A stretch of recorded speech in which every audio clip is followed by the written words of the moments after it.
Hey everybody, this is Rustin with Metalholic and the Examiner. With us today, Lonny, Paul, and Jacob Bunton of Adler. How you doing, my friends? Wonderful, doing thanks great, for having brother. us. Well, I'm thrilled to have you. The new album, Back from the Dead, the debut album for Adler is, can I say it? Yes, I can. It's fucking phenomenal. Thank you. So we're all psyched about it. Everybody knows Steven, obviously, but if you could give us a little backstory on each of you so we can get to know you guys a little bit better. Well, my name is Jacob Bunton, and I've been playing music forever. I was, played in a band called Mars Electric back a while back that was signed to Columbia Records, and then a band called Lynham, and just been rocking and rolling pretty much my whole life. And what about you, Lonny? Well, I've been in a bunch of local LA bands. I've had 2 independent record deals, but nothing really to speak of. And literally been in like 20 bands out here, just busting my balls, trying to break out, and finally hooked up with Steven, and this is essentially my biggest break. So I'm lucky to be aboard. Absolutely. The cool thing is me and Lonny can make ourselves look really big by saying, you know, between me, Lonny, and Steven combined, we sold over 80 million records.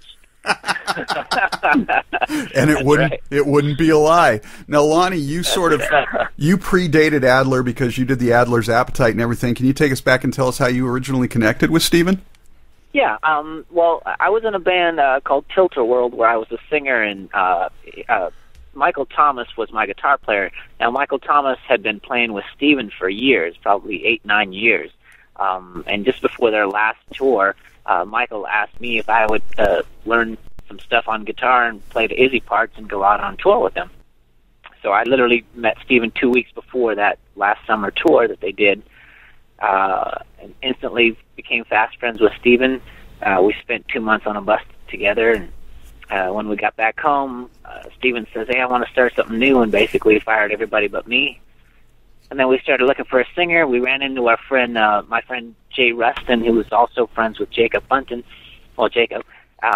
And he introduced me to Jacob one night at the Key Club at the Janie Lane Memorial show at the Key Club. And then I instantly loved Jacob and introduced Steven to Jacob a day or two later. He was in town from Alabama. And we instantly all hit it off. We hooked up with Jeff Pilson, who ended up not only playing bass on the record, but who produced our record. And, of course, Jay Rustin mixed it. Right. So that's our story, the short version. Well, and obviously anything Jay Rustin suggests you want to take into real consideration anyway, because he's great at what he does. But when you guys actually met and spent time together, what was it that sold you on Jacob? Well, I think you just said it best. When Jay was bragging about him, and I saw what he looked like, I'm like, oh my God, he's as good as Jay says he is, and he looks like this, and he's a nice dude. Fuck, I'm sold. Now, hey, a big congratulations goes out to Jay Rustin because he's got the #1 single at Active Rock this week with the Stone Tower project that he did. So, yeah, Jay's the man. That's true. And he also just got nominated for a Grammy right through Anthrax. Yep, with Anthrax. Correct? So how about that? Yep. See, karma, man. Yep, Jay's on fire. So before we move on to the record and all that good stuff, for each of you, was there a moment growing up, sort of that epiphany or light bulb moment where, whether it was a song, a concert, something that you saw, that was that moment where you said, this is what I want to do? For me personally, when I was a little kid, a lot of parents would put their babies in a playpen and the kids would just sit in the playpen and play. But there was an old piano at my grandfather's house, and my mom would sit me up at it before I could even really walk. I could just barely sit up. And I would just bang away at the piano. And even though I couldn't play it, it was just noise. I would just sit there for hours, and I was just obsessed with it. So growing up, that's always been all I ever did. Coming from Birmingham, Alabama, there wasn't a whole lot to do. But whenever I would watch MTV, Headbangers Ball, and just, you know, the videos of that time, I would see bands like Kiss and Motley Crue and Poison and Guns N' Roses, and all those bands, they look like superheroes. They look like the characters out of my comic books and stuff. So I was, you know, it really appealed to me. And I can't say there was a particular moment that was just like a, oh God moment. Just kind of like, you know, that's the way my whole life's been shaped. It's just, there was never a doubt in my mind of what I wanted to do and what I would ultimately end up doing. I always knew that I would play music. Yeah, and for me, I would have to say about the time that MTV started just blowing up, I remember watching, it was bands like Poison, even that video, Talk Dirty to Me. When I saw that video, I'm like, I don't know what that is, but I want a part of that. So it was bands like the Poisons and the early Motley Crues that turned me on the music and made me want to do this. Nice. So let's but there talk. wasn't a specific moment. Oh, that's unusual. Usually everybody says, "Yeah, I remember exactly the time. It was when I saw these guys or I saw that." So it was just sort of always there for each of you, which is really cool. So. So let's talk music then. So much about music has become so bullshit formulaic since the 70s and 80s, and we're just now starting to see some solid and complete albums again. But prior to the last few years, one could say that Appetite for Destruction was the last truly seminal hard rock album. Would you guys agree with that? It's definitely my favorite record of all time. Always has been. I learned to play guitar by sitting in my room playing that record, and I learned to sing by sitting around singing the songs on that record. So, no objections from me. But I mean, in my opinion, though, there have been a lot of great records, since Appetite for Destruction. To me, Slave to the Grind from Skid Row was a great record. Long Cold Winter, Skid Row was a great rock record. And, even much later, Dream Theater, Images and Words, I know it's technical as hell, but that's a great rock record. So. I think we had a lot of great stuff through the 70s and 80s. It was just sort of like once that whole Seattle grunge scene kicked in, that truly great records that would stand the test of time stopped being made. They were missing that magic element. Yeah, I agree. It definitely took a turn. Yeah, it definitely took a turn. I don't know for the better or the worse, but it definitely took a turn. Yeah, well, and I think technology played a large part in that. We got away from a lot of the organic stuff, and as we said, with all the technology and stuff that we have now and the way things sort of dialed back and changed, that's when everything truly became formulaic, and some of those little nuanced things, tones and the thing. When we were growing up, we used to listen to a song and we'd wait for certain nuances in the song to happen, whether it was a guitar trill or a vocal moment. And that stuff just doesn't happen anymore. So my question for you leading up to all of this, 20 minutes later, is when you guys got ready, when you approached Back from the Dead, how did you guys sort of infuse it with that missing magic to sort of get back to making those great albums, to make it sound like that? Because it really does step up and above the crap that we've been hearing for much of the 90s and aughts. Well, thank you for saying that. I was just going to say, let me lay the foundation, and then Jacob can take over. But I know that from the get-go, with the drums specifically, which is, of course, the foundation of all the songs, Jeff was real adamant. He says, I'm not going to beat detect this, which those of you that don't know the technical term, a lot of albums that are made now with the drums, they'll have the drummer play, and then they'll literally go measure by measure and beat detect it, which will line everything up perfectly to a clock. So the beat is literally perfect in time. But Jeff was very particular. He said, no, the magic in Steven's drums is the sway back and forth within the time of the song.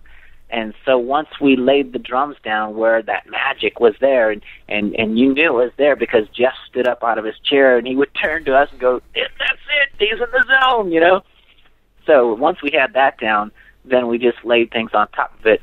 But Jacob, you can take over from here. I just wanted to mention that about the drums. I thought that was pretty neat. Yeah. Whenever you're doing a record with people like that, like me myself personally, I've been recording in the new era of Pro Tools and Logic and everything else. Pretty much my whole career, because I'm a lot. I'm a young guy and didn't make records in the '80s and all that stuff, but. When you're doing records with Jeff Pilson and you've got, Steven Adler and you've got Slash playing on and stuff like that, those guys were making records back way before Pro Tools, way before computers, where everybody would just get in a room and jam. And if you listen to the Zeppelin records, the Van Halen records, the Guns N' Roses record, exactly what you were saying, the little nuances and stuff are the things that people fall in love with. But sometimes those little nuances are mistakes. And it makes the song breathe. It gets the human factor and connect. And a lot of music now is sort of disconnected connect, just because of the fact that it's so mechanical and just so perfect and everything else. Yeah, I mean, it's really true, too, because you get a lot of that technology stuff in there, and people just, it's cut and paste, and there's no room for that feeling stuff. There's no organic nature to it. People aren't coming up with those little added bits that really sell the song. Yeah, so in a nutshell, to answer that question also, since we were working with Jeff Pilson and Steven, who both came from that school, they were okay with the little mistakes and the little, let's say that the drum didn't hit perfectly in the center of the drum and there was a little rim shot or the guitar squeaked a little bit here or there. We'd always say, should we fix that? And Jeff would say, nope, that sounds perfect. Just that those little mistakes are cool. Yeah, rock and roll is meant to be raw. So yeah. I have to ask, because Jeff, great bass player, great producer, just a great all-around guy. You have an excellent bassist in Johnny Martin, but was there ever consideration of Jeff actually joining the project?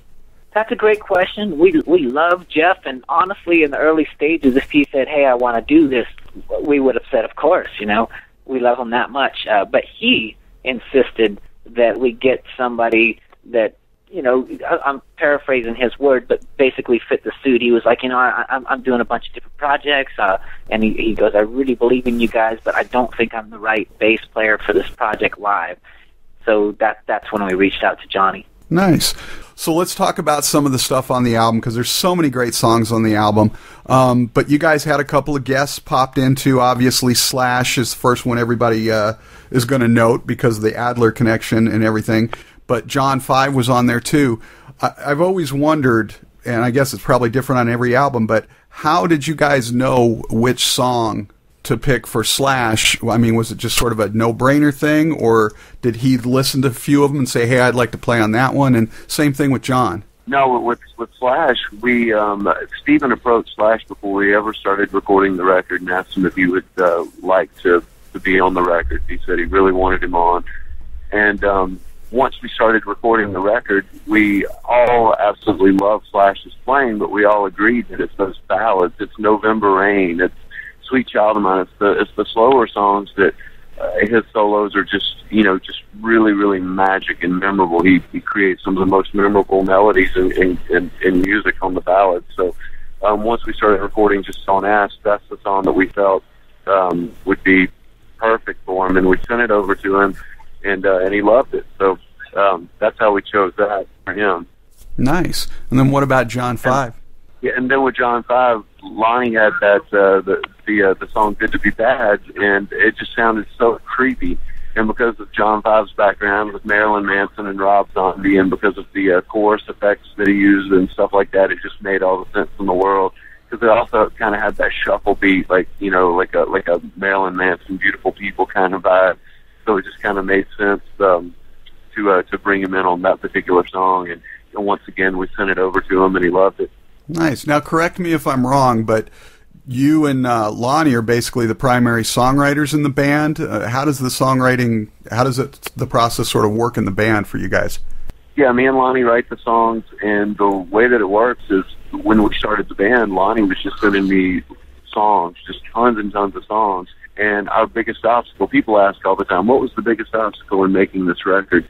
It wasn't anything personally. The biggest obstacle was picking which songs to put on the record. Lonny would just send like almost a song every day, and all of them were incredible. You just one right after another. And then I would have ideas as well, and I would start sending songs to Lonny, and he liked the songs that I was submitting, and then we would get together and we would write songs. But basically, that's the way that it happened. When we first met, we made an agreement, me, Steven, and Lonny, that we would leave our egos aside and always do what's best for the song. If somebody created a song that wasn't good, we would say, hey, this isn't good, this isn't up to par. And we also agreed that all of our songs were subject to change if a song could be made better.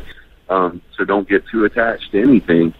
And it's always about the song. It's always what's best for the song. So me and Lonny crafted these songs, and we would take them to Steven, and ultimately it was Steven who chose which songs to put on the record. And there were some songs that we were like, oh, man, let's put this on, and Steven, for whatever reason, would be like, no, not feeling this one. let's do this, you know. So, Stephen chose all the songs. Me and Lonny wrote the songs, and Jeff Pilson helped write on a couple of them. And, just the whole experience, the whole songwriting thing, it was effortless. And our chemistry together, when we get together, is just, we never struggle on parts. We never struggle to write a song. The very first song that we wrote together in the same room was The One That You Hated. And, we wrote the whole song in 10 minutes. It was just easy. I always love the stories behind the songs, too. And we don't have time to go through all 11 of them. Not that I wouldn't love to, but some of the tracks, like Another Version of the Truth is probably my favorite track this week. It would probably change next week. But what's the story behind that one? The story behind that one is... actually, Jeff Pilson helped on that one. And it's just talking about how, no matter who you are, everybody's got their own vision of what they think is right and what they think is wrong. Morals are questionable. So it's basically what it is. Everybody's got their own version of the truth. Because, it goes back to, if you ask Al Capone, when he was bootlegging and murdering people and all kinds of other stuff, he felt that he was truly, helping people. He was like everything that I do for you, and he felt that he was in the right, so it's crazy. And even musically with that song, that's a perfect example of what we were talking about as far as subject to change and whatnot, because I had brought Jacob the music bed to that song, but I don't even remember what I had at the beginning, but it was not that riff. And Jacob goes, "Oh, I like the music bed, except let's just change the opening riff to this." And as soon as I heard down, I'm like, "Fuck, dude, that's the shit." And that's a perfect example of any writers out there. When you write a song, you have to be open to changes. Otherwise, that song wouldn't have been anything as to what it became. That opening riff makes that song. And if I would have been stubborn and a jackass and said, "No, you're not changing that riff," well, that song wouldn't be what it is. Right. Well, anytime you can get some outside perspective on things, it's so much better because it brings out the best in everybody. Let's talk about the album title, the title cut. Obviously, Back from the Dead has so many connotations given Adler's background with Guns N' Roses, the ongoing battle he's faced over the years with addictions and stuff like that. And this really is sort of a brand new chapter in his life, a new chapter for you guys as well, obviously. Did that really was that why you guys chose the title, or did it just happen to come from the song? What's the story behind all of that? I think it just happened to come from the song. Like Steven, he was on a mission, if you will, with this record. This was the very first album, full-length record, that he had done since Appetite for Destruction. So he was on a mission to prove himself and to prove his relevancy and everything else. And he truly felt that this really is like, him coming back from the dead. And I think the song that sums up, the record, especially Steven's story on the record, is the song on the record that Lonny wrote called Habit. That was one of the very first songs that we recorded as well. It was the very first song that Jay mixed for the whole record that kind of set the tone for the record. And Habit pretty much sums up, Steven's story. Nice. So now we're all going to have to go back and listen to the lyrics of that one and everything. So, couple more questions before you guys get out of here, because I've stolen you for a little while now. The Adler name is a double-edged sword. It sort of comes with some expectation and instant recognition, which are both good and bad things. Was there ever a thought of using a different name to sort of downplay Steve's status, to maybe get more people to listen to it without maybe preconceptions? He originally wanted to call the band No Quarter, and me and Lonny, actually everybody, me, Lonny, and everybody that he, said that name to, we were all like, "That's awful. That's a terrible name. Why would you call the band No Quarter?" It's a Zeppelin song. It means no surrender or take no prisoners or whatever. It's like, I don't care what it means. That's, it's like standing in line at Starbucks and your total being $6.25, and it's like, I've got no quarter. Here's $2 or whatever. and we threw a bunch of names back and forth, but couldn't really agree on anything in particular. And at the end of the day, and I hate that expression, it's overused, but in the end, we ended up using his name simply because we figured whatever name we chose, when we'd be announced on the radio, people would probably say, "This is Steven Adler's new band, blah blah blah." We just said, "Fuck it, let's just call the band Adler." Cut to the chase. Now, sort of. And a funny story. Correct me if I'm wrong. I think that we had talked about possibly using the name Adler as a last resort, but we were still trying to think of a name. And then we went on That Metal Show with Eddie Trunk. That's exactly right. And Eddie said, "What's the name of the band?" And Steven goes, "It's Adler." That's exactly how it happened. Well, thank God he didn't say no quarter on TV. So. Yes. That's exactly right. Now, sort of your guys' coming out party was doing the Kiss Cruise. What was that experience like? What was the question? I'm sorry. Sort of your guys' coming out party, getting out and performing live and everything with the new material was the Kiss Cruise. What was that like? Oh, freaking amazing. You know, all of us, including Steven, we grew up listening to Kiss. It's always one of our favorite bands. So, you know, playing our first shows with them was incredible. What's the first GNR song each of you ever learned how to play or perform? Probably for me, it's my Michelle. For me, it was Sweet Child of Mine. So this weekend, we're going to be releasing Metalholic's Top 25 Women of Hard Rock and Metal. Who should be on that list for each of you? Is there one female rocker out there that really impresses the hell out of you? Joan Lizzie Jett. Hale for me. I heard Joan Jett, but she really hasn't done much lately. Who did you say, Jacob? Lizzie Hale for me. Yes. Like, she is the best voice in rock, I think, since Heart. I mean, you know, not to downplay anybody else that's come out, but like literally when you hear that girl sing, when you go see her live, you get chill bumps.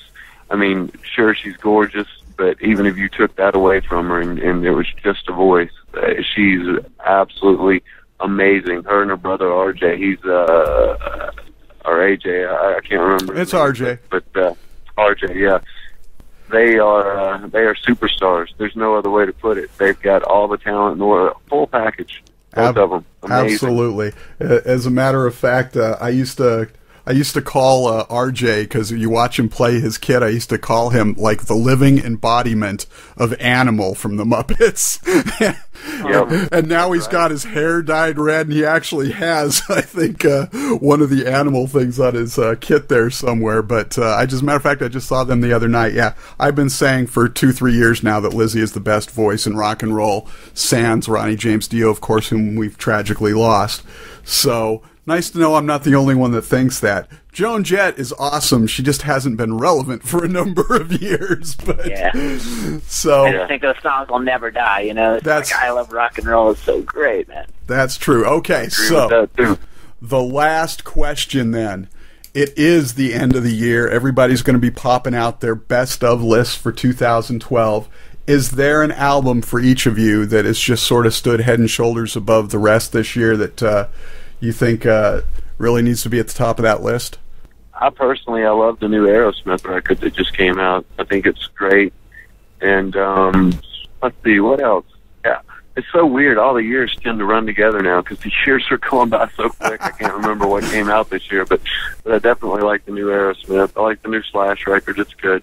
Eric Church.